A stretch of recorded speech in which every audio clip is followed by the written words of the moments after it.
Hello guys, welcome back to my channel. So finally आज मैं आपके लिए कुछ इंपॉर्टेंट क्वेश्चंस लेके आई हूँ। तो हम क्लास 10th हिस्ट्री का चैप्टर 1 के इंपॉर्टेंट क्वेश्चंस देखेंगे जो कि काफी बार बोर्ड्स में पूछे गए हैं। So are you ready? Yes, let's start the video. So guys, here are some points जिसमें से आपको काफी बार क्वेश्चंस आ चुके हैं एंड आ सकते हैं। हमने जब चैप्टर पढ़ा था, स्पेशली जब हमने नेशन की विजुअलाइजिंग का देखा था, उसमें हमने एल्गोरीज देखी थी डिफरेंट कंट्रीज की एंड डिफरेंट सिंबल्स के बारे में सुना था। नाउ हमें ये सिंबल्स देखने हैं जो कि काफी इंपॉर्टेंट हैं। इनके सिग्निफिकेंस एंड इनके मीनिंग्स मोस्टली पेपर्स में आ जाते हैं। चलिए हम अपने सिंबल्स देखते हैं। जैसे कि आपको यहाँ इमेज में दिख रहा है, यहाँ स्वॉर्ड, यहाँ एक कुछ चेन है जो कि ब्रोकन है एंड क्रोन, फ्लैग है। सो हम इनके बारे में डिटेल में पढ़ते हैं आखिर ये क्या शो करना चाहते हैं। See, rays of the rising sun is depict beginning of a new era.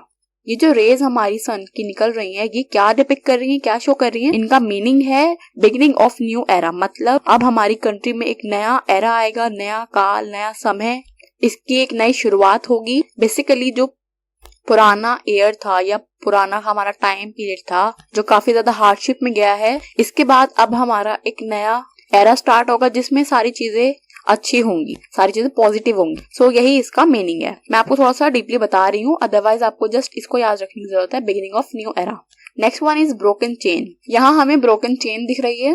ये ब्रोकन चेन का क्या मीनिंग है? बीइंग फ्रीड, यानी कि अब हम आजाद हैं, हमें आजाद होना है। जब लोगों को आजादी नहीं मिली थी जर्मनी में या यूरोप में, किसी भी कंट्री में, एंड उसके बाद जब उन्होंने स्ट्रगल किया, रेवोल्यूशनरी अपराइजिंग हुई, इसके बाद जब उन्हें फाइनली फ्रीडम मिल गई, उन्हें राइट्स मिल गए अपने वोट्स के, बेसिकली उनकी भी समाज में पर्सनालिटी डेवलप हुई, या उस क्लास का, उस कास्ट की या उस कैटेगरी की अब सोसाइटी में कोई एक प्लेस हो गया। अदरवाइज पहले काफी ज्यादा अनइवन सा ट्रीट किया जाता था उनके साथ। तो यहाँ उन लोगों के लिए ब्रोकन चेन का मीनिंग है बीइंग फ्रीड, मतलब फ्री होना है, एकदम freedom. Next one is breastplate with eagle. Now ये जो सिंबल है इसका क्या मतलब है? सो इसका मतलब है सिंबल ऑफ जर्मन एम्पायर, यानी कि स्ट्रेंथ। मतलब जर्मन एम्पायर, उसका जो स्ट्रेंथ था, उसकी पावर थी, या एम्परर को शो करता है ये साइन, उसके लिए ये डिपिक्ट किया गया। नाउ ये जो हमारी ओक लीव्स दिख रही हैं, इसका क्रोन बना हुआ है, इसका क्या मीनिंग है? ये डिपिक्ट करता है हीरोइज्म को। एंड इफ यू रिमेम्बर, हमने ओक लीव्स का क्रोन जर्मेनिया पे भी देखा था, तो हमने अपना चैप्टर पढ़ा था एंड उसमें भी हमने देखा था ये हीरोइज्म को डिपिक्ट करता है। नेक्स्ट वन, स्वॉर्ड का क्या मतलब है? रेडीनेस टू फाइट, मतलब अगर कुछ इनजस्टिस होगा, राइट्स नहीं मिले, या जैसे हमने देखा है वर्कर्स, उनके काफी सारे राइट्स एक्सप्लोजन होगा, तो हम बिल्कुल रेडी रहेंगे फाइट के लिए, अपना राइट लेने के लिए हमेशा रेडी रहना है। सो स्वॉर्ड का मतलब ये था। नाउ जो ऑलिव ब्रांच है स्वॉर्ड के अराउंड, उसका क्या मतलब है? विलिंगनेस टू मेक पीस, मतलब ठीक है, ऐसा नहीं है कि हमें सिर्फ बैटल ही करना है, फाइट करना है। अगर हमारी शर्तें मानी जाती हैं, अगर हमें फ्रीडम, राइट्स दिए जाते हैं, तो हम पीस मेंटेन करने को भी रेडी हैं। हम चाहते हैं इवन कि पीस मेंटेन हो, ज्यादा हार्डशिप से काम ना लेना पड़े। सो इस ऑलिव ब्रांच का ये काम था, ये शो करती थी कि willingness to peace. Next one is red, black and gold tricolour. So ये जो red, black and gold tricolour flag सा हमें दिख रहा है, ये क्या है? Flag of the liberal and nationalist in 1848। So ये फ्लैग क्या डिपिक्ट करता है? इन थ्री कलर्स का क्या मीनिंग है? ये लिबरल नेशनलिस्ट जो कि 1848 में थे, उनका फ्लैग है एंड इस फ्लैग को बैन कर दिया गया था by dukes of German states. So ये कुछ सिंबल्स थे काफी इंपॉर्टेंट, आपको सिर्फ ये याद रखने की जरूरत है। नाउ हम अपने क्वेश्चंस पे चलते हैं। Now here is your questions. Now हम क्वेश्चंस डिस्कस करते हैं। आई होप कि आपने चैप्टर की वीडियोस देख ली होंगी, अदरवाइज आपको ये क्वेश्चन बिल्कुल समझ नहीं आएंगे। सो मैं पहले आपको प्रेफर करूंगी कि आप वीडियोस देख लें, आपको लिंक डिस्क्रिप्शन में मिल जाएगा। देन आप इन क्वेश्चंस को नोट डाउन करें, इनको सॉल्व आउट करें, इससे आपकी प्रैक्टिस भी हो जाएगी एंड रिविजन भी हो जाएगी। चलिए, फर्स्ट क्वेश्चन कहता है describe any 3 features of Napoleonic code.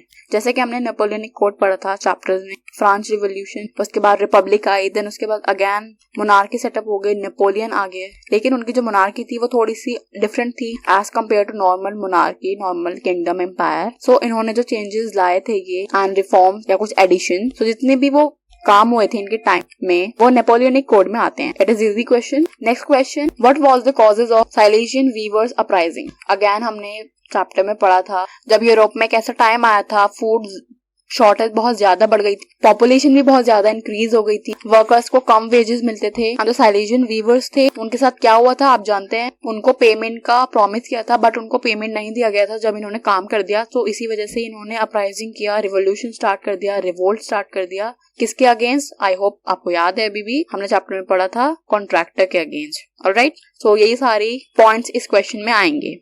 Easy question है, आप पढ़ लेंगे। Okay fine. Next question, how did nation visualized by artist? Again very easy question and important. Artist क्या करते थे? एल्गोरीज बनाते थे, फीमेल फिगर का यूज करते थे नेशन को नोट करने के लिए, एंड सिंबल जैसे कि अभी हमने देखे उनका यूज होता था, डिफरेंट आइडियाज डिफरेंट मीनिंग्स को बताते थे। सो इसी तरह आर्टिस्ट ने फिगर्स बनाए, एल्गोरीज बनाई डिफरेंट कंट्रीज की with different symbols and different meaning. आप सब जानते हैं अच्छे से। इस क्वेश्चन का भी आंसर काफी इजी हो जाएगा, आपको बुक में मिल जाएगा, विजुअलाइजिंग द नेशन टॉपिक में। Next one is who were Marianne and Germania? हम जानते हैं ये फीमेल फिगर एल्गोरी है जो कि आर्टिस्ट ने यूज की है नेशन को, नेशन स्टेट को डिपिक्ट करने के लिए। एंड आप जानते हैं कि दोनों अलग अलग हैं एंड डिफरेंट कंट्रीज से हैं, एंड हमें बताना है कि किस वे में इनको पोर्ट्रेट किया गया और कैसा इंपॉर्टेंट वे था वो। ठीक है, आई होप आपको ये क्वेश्चन समझ आ गया होगा। आपकी एनसीईआरटी का क्वेश्चन है बट इंपॉर्टेंट है। Next question again from NCERT, लेकिन इंपॉर्टेंट है काफी, टॉपिक भी बहुत इंपॉर्टेंट था जर्मन यूनिफिकेशन का। And again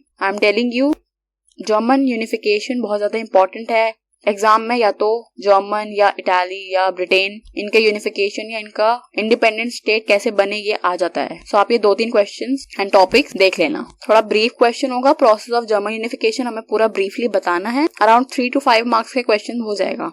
alright, next question 6 में क्या कह रहे हैं? Describe the explosive condition prevailed in Balkan after 1871 in Europe. Now आपको इसमें बाल्कन रीजन जो थे उनकी कंडीशन बतानी है। तो इसमें आप क्या क्या मेंशन करोगे? पहले आप बाल्कन स्टेट्स को, बाल्कन रीजन को बताना, देन उसके बाद जो स्टेट्स या कंट्रीज के नाम उसमें दिए हुए हैं, रीजन के नाम उसमें दिए हुए हैं, वो मेंशन करना। देन आप बताना किस तरीके से वो स्प्लिट हुए। एंड यस, पहले ये बाल्कन रीजन किस एम्पायर के अंडर था? Ottoman empire. लेकिन फिर किस रीजन की वजह से बाल्कन रीजन में, कंट्रीज में डिवीजन हुआ। एंड आपको ये भी मेंशन करना होगा कि मेजर पावर्स जो थी वर्ल्ड की वो काफी ज्यादा इस पे फोकस कर रही थी, इन रीजन को अपने अंडर में ले रही थी। तो इन्हीं वजह से फर्स्ट वर्ल्ड वॉर भी हुआ था। एक रीजन ये भी था फर्स्ट वर्ल्ड वॉर का, इसको फॉरगेट नहीं करना। सो यही सारे पॉइंट्स इनमें आ जाएंगे। So these are some questions. ये शॉर्ट एंड लॉन्ग क्वेश्चंस हैं, मिक्स। एमसीक्यू टाइप क्वेश्चंस मैंने नहीं बनाए अभी, लेकिन अगर आपको कोई कॉम्पिटिटिव एग्जाम्स के लिए एमसीक्यू टाइप क्वेश्चंस चाहिए तो उसकी वीडियो भी बहुत जल्दी आएगी। So don't worry, first of all आप अपने एग्जाम पॉइंट ऑफ व्यू से इसकी प्रिपरेशन करें, आंसर्स देखें, एंड अगर आपको नहीं मिलते हैं तो आप मुझे कमेंट सेक्शन में बताएं, देन मैं आपको इनके आंसर भी प्रोवाइड कराऊंगी। Okay, thank you so much for watching. अगर आपको कोई डाउट है, किसी क्वेश्चन में प्रॉब्लम आ रही है तो आप मुझे बताएं, एंड उससे पहले आप चैप्टर्स की वीडियो जरूर देख लीजिएगा। And for more videos, for more important question, important topics, subscribe my channel and press the bell icon. So best of luck, thanks for watching, good bye.